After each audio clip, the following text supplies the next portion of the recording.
All right, small update on the mini truck. I got my Corbeaus in. So that was what was in it before. A straight bench seat, no split. Literally no bolstering, you just fall over when you take a turn. So let me see if I can turn the light on, that'll make it better. So that's what I replaced it with. 2 separate buckets. And Corbeau makes brackets that fit this chassis. So it was bolted and it was super easy. Seatbelts look a little wonky just because they're so long, but whatever. I'll take it to have a bucket, a comfortable bucket. It fits good. The height and length is pretty much the same as far as leg and headroom goes, so that was a big plus. But yeah, very happy with it. Install took like 20 minutes. Super easy. Just wanted to show you guys that. Can't remember what I showed you guys in the last like Audi Tacoma update video, but I haven't touched the Audi yet. Still needs the brakes bled. I got the alignment done on the Tacoma after I lowered it and put new upper control arms on.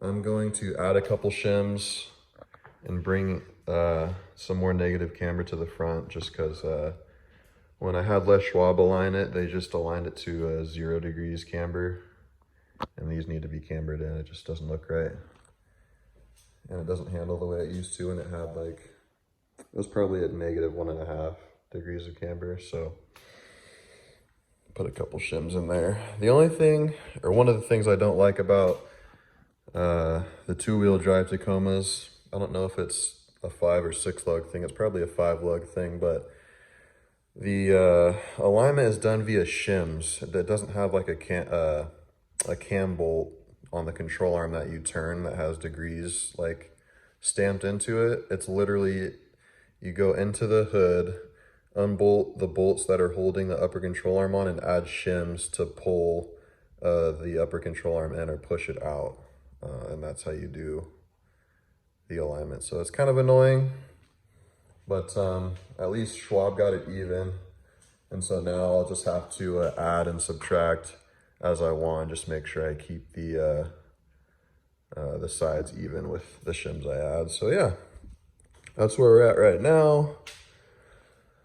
Not sure what else I'm gonna be doing to this. I think one of the last things I'm gonna do is some type of stealth exhaust setup. I might, if I can find the one I had that I put on my Tacoma that was on 37s, I'll probably do that because it was super quiet. But after doing the roll pan, the muffler, or the outlet of the exhaust just looks like it sits too low now. It doesn't look right. So I'm either gonna cut it like up towards there just so you can't see it, or I'm gonna find a cheap exhaust that tucks up in there.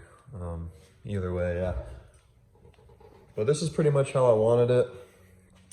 The next mods are gonna be super expensive, like coilovers and stuff, so I'm gonna probably hang back on that. If you remember the 2017 Super Duty that me and my wife had, we sold that because she couldn't lift our baby up there anymore, and we got a 2020 Mercedes GLE 350. It's super sick. I really like it. I'm probably just gonna throw some all-terrains on it just because I hate SUVs and trucks with highway terrain tires. But yeah, I'll show you guys that too. It's obviously just a stock family SUV, but it has some pretty cool shit in it. I really like the newer Mercedes. But yeah, I'm not gonna drag the video out any longer. Just wanted to show you guys the seats and how the Tacoma sits right now. If you have any questions about it, let me know and I'll answer them to the best of my ability. I pretty much got it lifted and everything else was stock, and this is how it sits now. I lowered it on Beltec suspension. The paint is obviously like Mako grade. It's nice, but it's not like a professional paint job. As you can see, the jams weren't done or anything, but I really like it. Yeah, the interior was stock too, and I put the Momo wheel in there. I put a Killer B shift knob in there. It has the same thread pitch as a Subaru, so that worked out. And then obviously I just told you guys about the Corbeau buckets. These are Corbeau Moab seats, in case anyone is wondering. So yeah. Oh, I put that cluster in too. The cluster that normally comes in these is the, it just has the speedo and it's all black, no tachometer. So this is a bolt-on upgrade. I found one. So yeah, oh, and I put the Alpine receiver in there too, because it had like the receiver base, but someone stole the faceplate, I guess, from the previous owner. So I just went ahead and put a new Alpine unit in there. Yeah, that's how it sits. I love it. Super fun to drive. Everybody seems to like it. So yeah, I'll see you guys in the next one. Not sure when it'll be or what it will be about, but I'm not gonna let the channel just rot away, so don't worry about that. So I'll see you guys in the next one. Sheesh.